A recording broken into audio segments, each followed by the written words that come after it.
अस्सलाम वालेकुम रहमतुल्लाहि व बरकातहू। SSLC model question paper 2 2025-2026। सवाल नंबर 2, मंदरजे झील सवालात के जवाब लिखिए जो कि 1 मार्क्स पर मुश्तमिल है। जो 9वां सवाल है, हिसाब का बुनियादी मसला बयान करें। तो यहाँ पर जो सही जवाब है, हर मुरक्कब अदद को उसके मुफर्रद अज्जाए ज़रबी के तरीके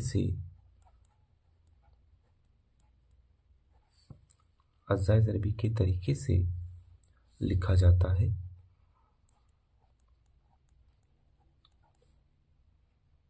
भले ही उसकी तरतीब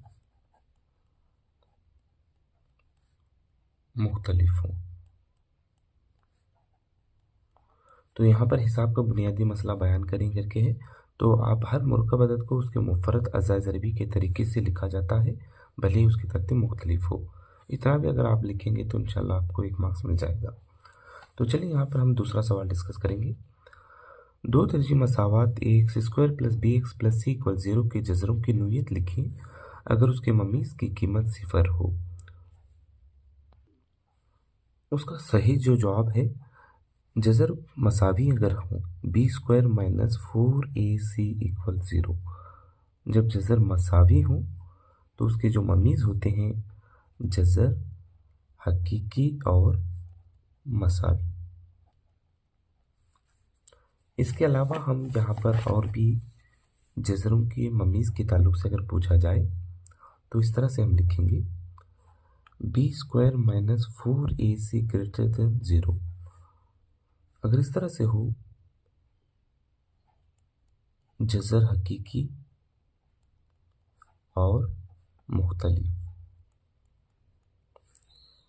B square minus 4ac less than 0 अगर हो तो हम लिखेंगे कोई जज़र नहीं। जब भी हम इस ज़ाबिते की मदद से कोई भी सवाल हल कर रहे हों, D equal B square minus 4ac, इस ज़ाबिते की मदद से हम जज़रों की नोयत मालूम कर रहे हैं या कीमत जब मालूम कर रहे हैं, जब डी अगर 0 से जब बड़ा आता है, 0 से बड़ा अदद, तब हम लिखते हैं जज़र हकीकी और मुख्तलिफ लिखेंगे। अगर डी कोई भी मनफी अदद आता है, कोई मनफी अदद हासिल होता है, तब हम लिखेंगे कोई जज़र नहीं, मनफी में 0 से बड़ा रहेगा। अगर जब हम इस ज़ाबिते की मदद से कदर मालूम कर रहे हैं, जब डी हमारा 0 आता हो, उस वक्त हम लिखेंगे जज़र हकीकी और मसावी। 11वां सवाल, नुक्ते पी के मुहद्दिद लिखें जो नुकात a x1 y1 और b x2 y2 को मिलाने वाले ख़ती ख़ता को अंदरूनी तौर पर 1:1 में तकसीम करता है। या तो वस्ती नुक्त का ज़ाबिता लिखिए करके एग्ज़ाम में पूछा जा सकता है। p xy बराबर bracket x1 plus x2 by 2 y1 plus y2 by 2। तो वस्ती नुक्त का फार्मूला लिखिए, तो इस ज़ाबिते को आप लिखेंगे। 12वां सवाल देखेंगे, दिए गए ग्राफ में कैसे रुकनी y equal P of x के 0 लिखिए। तो जैसा कि आप यहाँ पर ग्राफ देख रहे हैं, x एक्सिस और y एक्सिस में ये जो मुनहनी ख़त है x एक्सिस पर 2 जगह कता कर रहा है, इसलिए इसके जो सिफरों की तादाद होगी 2 होगी। और भी मज़ीद इस तरह के सवालात हम देखेंगे। नीचे दी गई शक्ल 2.9 के ग्राफ को देखिए। हर एक y equal P of x का ग्राफ है, जहाँ पी ऑफ एक्स एक कसे रुकनी है। हर एक ग्राफ के लिए पी ऑफ एक्स के सिफर की तादाद मालूम कीजिए। 1 मार्क्स के लिए एग्ज़ाम में कंपलसरी पूछा जाएगा इस तरह का सवाल। तो आप एक्स महवर पे देखेंगे, एक मुनहनी जो ख़त है एक्स एक्सिस पर एक नुक्त पर कता कर रहा है, इसलिए इसके सिफरों की तादाद 1 होगी। तो दूसरे ग्राफ में हम देखेंगे एक्स एक्सिस पर जो मुनहनी ख़त है दो जगह कता कर रहा है, इसलिए सिफरों की तादाद 2 होगी। तो यहाँ पर हम तीसरे ग्राफ पर देखेंगे तो एक्स एक्सिस पर मुनहनी खत 1, 2, 3 नुकात पर कता कर रहा है, इसलिए सिफर की तादाद जो होगी 3 होगी। इसके बाद चौथा ग्राफ हम यहाँ पर देखेंगे। एक्स एक्सिस पर एक्स महवर पर जो एक खत है एक नुक पर कता कर रहा है, इसलिए सिफर की तादाद यहाँ पर 1 होगी। और यहाँ पर पांचवें ग्राफ पे हम देखेंगे एक्स महवर पर ये मुनहनी जो खत है एक नुक पर कता कर रहा है, इसलिए सिफर की तादाद 1 होगी। इसके अलावा यहाँ पर एक और छठा सवाल है। इस ग्राफ में एक्स महवर पर मुनहनी खत 1, 2, 3 और 4 नुकातों को कता कर रहा है, इसलिए इस ग्राफ में सिफरों की जो तादाद होगी वो 4 होगी।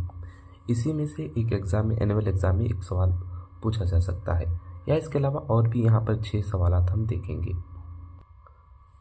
जैसे कि दूसरा जो टॉपिक हमारा कसी रुकनियों पर मुश्तमिल है, मश्क 2.1 में जो एक एक्टिविटी पूछा गया है, इनमें 6 सवालात यहाँ पर मौजूद हैं। इसी तरह से दिए गए ग्राफ में सिफरों की तादाद मालूम करना है। इस एक्स महवर पर कोई भी खत यहाँ पर एक्स महवर को कता नहीं कर रहा है, इसलिए यहाँ पर सिफरों की तादाद होगी 0। तो इस ग्राफ में हम देखेंगे एक्स महवर पर एक नुक्त पर मुनहनी खत कता कर रहा है, इसलिए सिफरों की तादाद 1 होगी। तीसरे ग्राफ में हम देखेंगे मुनहनी जो खत है एक्स महवर पर 1, 2, 3 तो 3 नुकात पर कता कर रहा है, इसलिए सिफरों की तादाद यहाँ पर 3 होगी। चौथा ग्राफ हम देखेंगे। इस ग्राफ में मुनहनी खत एक्स महवर पर 1, 2 नुकात पर कता कर रहा है, इसलिए सिफरों की तादाद 2 होगी। पांचवें ग्राफ में हम देखेंगे एक्स महवर पर जो मुनहनी खत है 1, 2, 3, 4 तो 4 नुकात पर कता कर रहा है, इसलिए सिफरों की तादाद 4 होगी। आखिरी सवाल यहाँ पर छठा सवाल में एक्स महवर पर मुनहनी खत 1, 2, 3 नुकात पर कता कर रहा है, इसलिए सिफरों की तादाद यहाँ पर 3 होगी। 13वां सवाल, 5 साल पहले नूरी की उम्र x, सोनू की उम्र y से 3 गुना थी। उस बयान के लिए 2 मुद्गर वाली खती मसावात की मियारी शक्ल लिखिए। फर्ज करो कि नूरी की उम्र 1 साल है और सोनू की उम्र y साल है। 5 साल पहले नूरी की उम्र 5 साल पहले जब दिया जाता है तो हम इसको इस तरह से लिखते हैं x - 5 साल। इसी तरह से 5 साल पहले सोनू की उम्र y - 5 साल।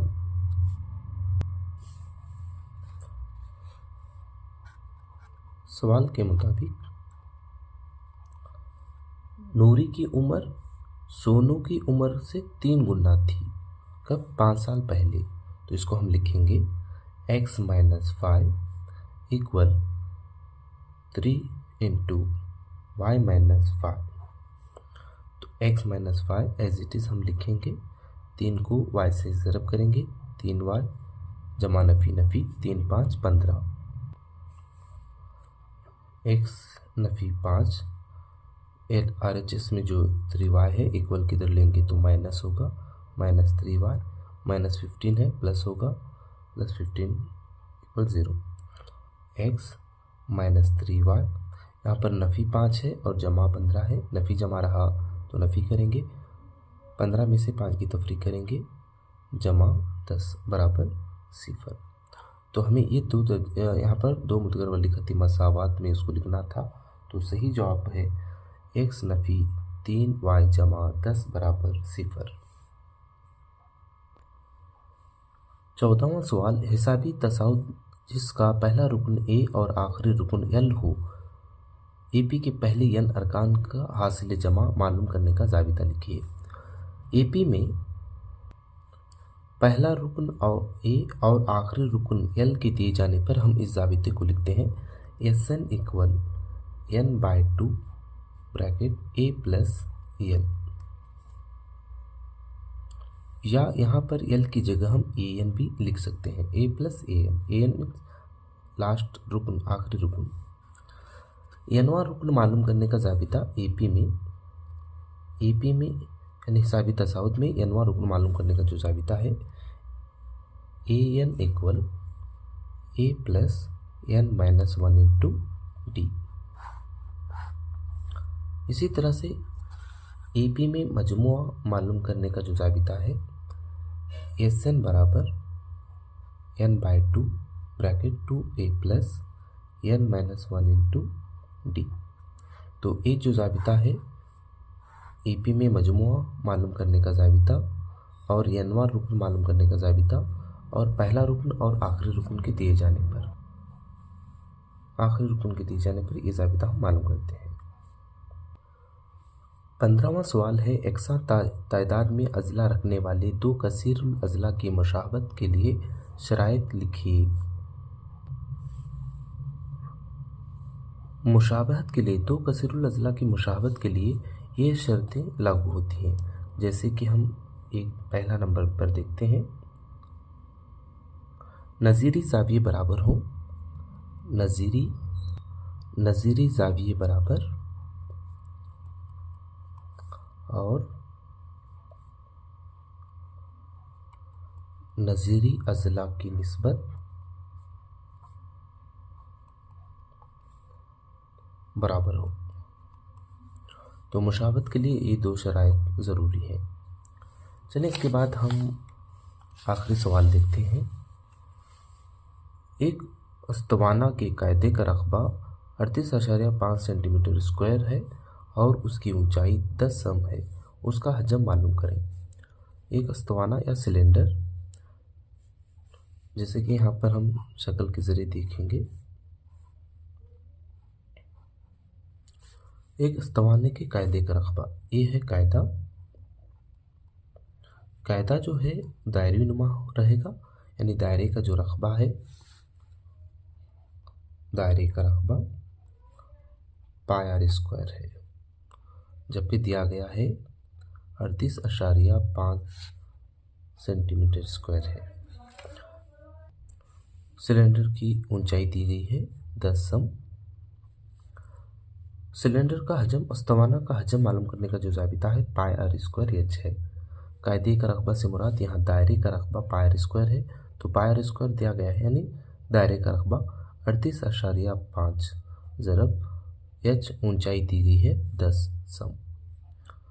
हम मल्टीपल करेंगे 38.5 को 1 से, यानी 10 से ज़रब अगर करेंगे तो इस तरह से आंसर हासिल होगा, जबकि एक मुकाम के बाद अशारिया है, यहाँ पर हम देंगे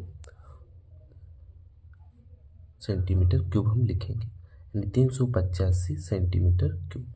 अस्तवाना का जो हजम है 385 सेंटीमीटर क्यूब है। इसके अलावा ये भी सवालात पूछ सकता है, जैसे कि अस्तवाना का कुल सतही रकबा यानी total surface area 2πr bracket r plus h, या अस्तवाना का CSA कर्व सरफेस एरिया या सतही रकबा, इसका जो फार्मूला है 2πr/h है। इन दोनों ज़ाबितों को भी आप ज़हन नशीन कर लें। जज़ाकुल्लाह खैरन कसीरा।